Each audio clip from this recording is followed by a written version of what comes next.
Tuhan bersamamu.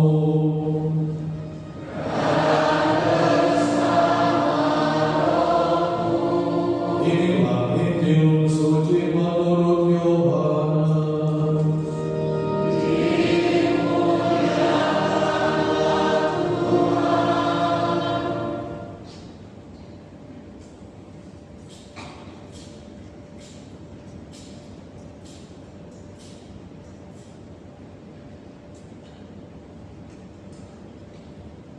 Kita membaca Injil Yohanes bab 14 ayat 1 sampai dengan 6. Dalam makan perpisahan, Yesus berkata kepada murid-muridnya, "Janganlah gelisah hatimu. Percayalah kepada Allah, percayalah juga kepadaku. Di rumah Bapa-Ku banyak tempat tinggal. Jika tidak demikian, tentu Aku sudah mengatakannya kepadamu. Sebab Aku pergi ke sana untuk menyediakan tempat bagimu. Aku akan datang kembali dan membawa kamu ke tempatku, supaya tempat Aku berada, kamu pun berada. Dan kemana Aku pergi, kamu tahu jalan ke sana." Kata Thomas kepadanya, "Tuhan, kami tidak tahu kemana Engkau pergi. Jadi bagaimana kami tahu jalan ke sana?" Kata Yesus kepadanya, "Akulah jalan, kebenaran, dan hidup. Tidak ada seorang pun datang kepada Bapa kalau tidak melalui Aku." Demikianlah sabda Tuhan. Terpujilah Kristus.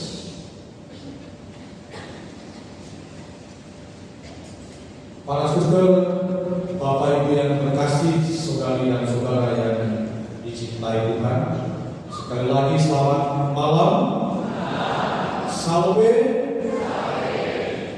Bapak Ibu yang terkasih, kalau mau tanya, apa sih tujuan Anda beragama? Dan apa tujuan kita hari-hari itu bisa? Dan pada malam hari ini kita merayakan atau membuka bulan Maria.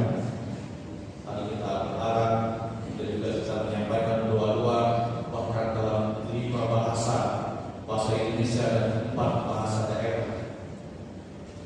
Kalau saya tanya kalau Indonesia, kira-kira kita beragama itu apa sih, Pak? Supaya apa kita beragama? Jawabannya kan, Pak, supaya mati masuk surga. Jelas. Kenapa? Kita sebagai orang yang beragama percaya bahwa dan harus percaya bahwa ada yang namanya hidup sesudah kematian. Nanti tubuh kita akan hancur dan jiwa kita yang akan hidup untuk selama-lamanya. Maka kalau kita beragama, kita berharap supaya nanti hidup sesudah kematian itu kita bisa berbahagia hidup selamanya di dalam kerajaan surga. Betul ya, Pak? Jadi jelas, kalau kita menyadari akan hal ini, Bapak Ibu yang terkasih, maka kita harus berusaha dan berjuang dalam kehidupan kita agar hidup kita sesuai dengan kehendak Allah. Maka dalam hidup hari ini kita mendengarkan amat Yesus dalam kisahnya dengan para muridnya. Menarik, pertama-tama dia mengatakan demikian, "Janganlah gelisah hatimu. Percayalah kepada Allah, percaya juga kepada-Ku." Ini mengatakan kepada kita bahwa kalau kita ingin masuk surga, satu utama yang harus ada pada diri kita adalah percaya kepada Yesus. Maka kita jangan takut jika nanti hidup sesudah kematian itu menjemput kita atau kematian itu menjemput kita. Kenapa? Yesus mengatakan dalam ayat berikutnya bahwa Dia menyediakan tempat bagi orang yang percaya kepadanya. Bahkan Dia mengatakan ada begitu banyak tempat di dalam kerajaan surga. Dan di mana Aku berada, situ pun kamu berada. Ini yang menegaskan kepada kita, saudara yang terkasih, bahwa kematian orang-orang yang tak percaya kepada Yesus bukanlah kematian yang sia-sia, tetapi Tuhan telah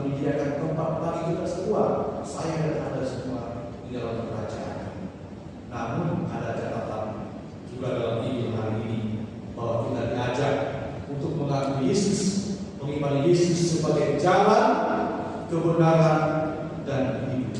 Itulah syarat. Ya, bukan hanya sekedar percaya, tetapi kita mengakui Yesus sebagai jalan, kebenaran, dan hidup.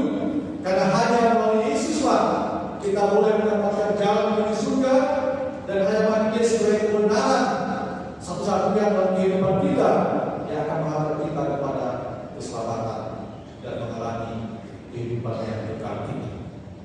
Maka Bapak Ibu yang terkasih, ini hari ini pertama-tama dan meyakinkan kita para muridnya bahwa Ia adalah Sang Benar dan Sang Juru Selamat yang akan membawa kita kepada kehidupan kekal di dalam kerajaan surga. Pertanyaannya bagi kita adalah, apa artinya Yesus sebagai jalan, Yesus sebagai kebenaran, dan Yesus sebagai hidup? Ini pertanyaan yang perlu kita jawab di dalam pertemuan kita pada malam hari ini. Bapak Ibu yang terkasih para saudara sekalian, kalau kita yang harus mengatakan dirinya sebagai jalan, maka kita menegaskan kepada kita bahwa Yesus hanyalah satu-satunya jalan bagi kita untuk bisa memasuki kehidupan kekal itu, kerajaan Allah. Jalan apa? Jalan cinta kasih, jalan kebaikan, jalan kemakmuran dalam kehidupan. Dan Dia mengatakan sebagai kebenaran, ajaran Yesus yang disampaikan kepada kita semua para muridnya adalah ajaran yang benar. Maka kita harus percaya. Bukan hanya sekedar percaya, tetapi kita juga menghayati, menghidupi ajaran-ajaran itu, karena ajaran itu adalah ajaran yang benar. Masih ingat apa ajaran yang pertama? Tentang apa, Pak Ibu? Ajaran tentang cinta kasih. Jangan ragu untuk menjawab. Itulah ajaran utama yang dibawa oleh Yesus, yaitu ajaran tentang cinta kasih. Maka sepanjang hidup kita di tengah-tengah dunia ini, kita harus berjuang menghayati ajaran cinta kasih ini. Bukan hanya sekedar slogan atau kata-kata saja, tetapi sungguh-sungguh kita rasakan dalam kehidupan kita, baik di tengah-tengah kehidupan keluarga, tengah-tengah komunitas, dan di mana pun kita berada. Karena ajaran Kristus tentang kasih bukan hanya teori.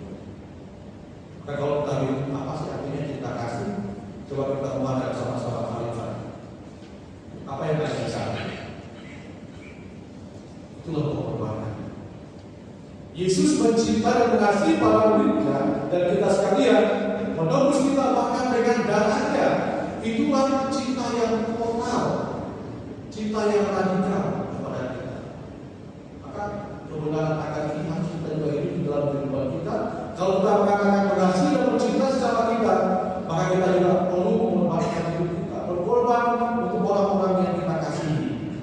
Suami berkorban mencintai istri dan anak-anak. Ibu atau istri dalam rumah tangga berjuang berkorban untuk mencintai suami dan anak-anak. Sehingga dengan demikian, maka ajaran Kristus ini sungguh-sungguh dirasakan. Dan yang ketiga yaitu Yesus sebagai kehidupan. Hanya melalui Dialah ada yang dapat kehidupan, itu kehidupan kekal. Maka sebagai orang yang percaya bahwa ada hidup sesudah kematian, maka kita harus berjuang dalam kehidupan kita sepanjang hidup kita untuk sungguh-sungguh hidup di dalam ajaran Kristus. Jangan menyia-nyiakan hidup kita, hidup dalam kebencian, hidup di dalam kebalasan, hidup di dalam keirian, karena kita akan mengantar kita pada kehidupan kekal itu. Maka Yesus mengatakan bahwa Dia juga adalah, yaitu hidup yang kekal yang dijadikan kepada setiap orang. Maka sepanjang hidup kita sekali lagi kita sungguh-sungguh diajar oleh Tuhan. Kalau kita tidak bisa, tidak takut, maka kita juga harus berjuang menjadikan hidup kita ini juga memiliki hidup yang dalam kebenaran, dalam kebaikan, cinta kasih, dan kemakmuran. Maka terima kasih juga dalam bacaan yang pertama tadi kita melihatkan bagaimana Paulus yang berkorban mengatakan Kristus yang bangkit di atas dunia. Itu adalah satu cara bagi kita juga untuk berjuang. Kalau kita ingin memperoleh kehidupan yang kekal, kita juga harus mampu mewartakan Kristus yang bangkit. Percaya pada kebangkitan itu yang juga akan membangkitkan diri kita dari kelemahan-kelemahan kita, kekurangan-kekurangan kita, kemalasan-kemalasan kita, dan juga ya tentang kehidupan kita yang akan lebih memberikan tentang diri kita sendiri, keluarga kita, dan kita peduli terhadap orang lain. Harus melanjutkan cara-cara hidup yang demikian, tetapi mewartakan Kristus yang bangkit dan juga membangkitkan semangat baru dalam kehidupan kita. Dan hari ini kita bersama-sama membuka bulan Maria. Kita diharapkan bersama dengan Maria kita berjuang melangkah dalam kehidupan kita supaya jangan takut dan gelisah dalam hidup kita. Kalau ada persoalan, ada masalah, ada pergumulan yang kita hadapi, kita bawa dalam nama Tuhan kita Yesus Kristus dan kita berdoa kepada Bunda Maria supaya Bunda mendoakan kita agar meneguhkan dan menguatkan iman kita supaya kita jangan menjadi pribadi-pribadi yang gampang kehilangan iman, gampang kehilangan harapan, gampang putus asa, gampang kecewa, gampang menyalahkan Tuhan dalam kehidupan kita. Kadang dalam kehidupan kita baru melintas sedikit kita sudah menyalahkan. Kita menyalahkan Tuhan. Tuhan saya sudah berdoa setengah mati sampai dulu saya kebal. Oh, hidup saya begitu saja. Ini sebuah tantangan kadang-kadang dalam kehidupan kita. Oleh karena itu, Bapak Ibu kasih saat kita semua pada bulan Maria ini kita berjuang bersama-sama, persembahkan kehidupan kita, membuatkan doa Bunda Maria supaya kita semakin kuat dalam menghadapi tantangan dan pergumulan hidup kita, agar hidup kita akan senantiasa diberkati. Maka rosario kita dikeluarin, jangan cuma simpan di lemari, ya. Itu doa apa?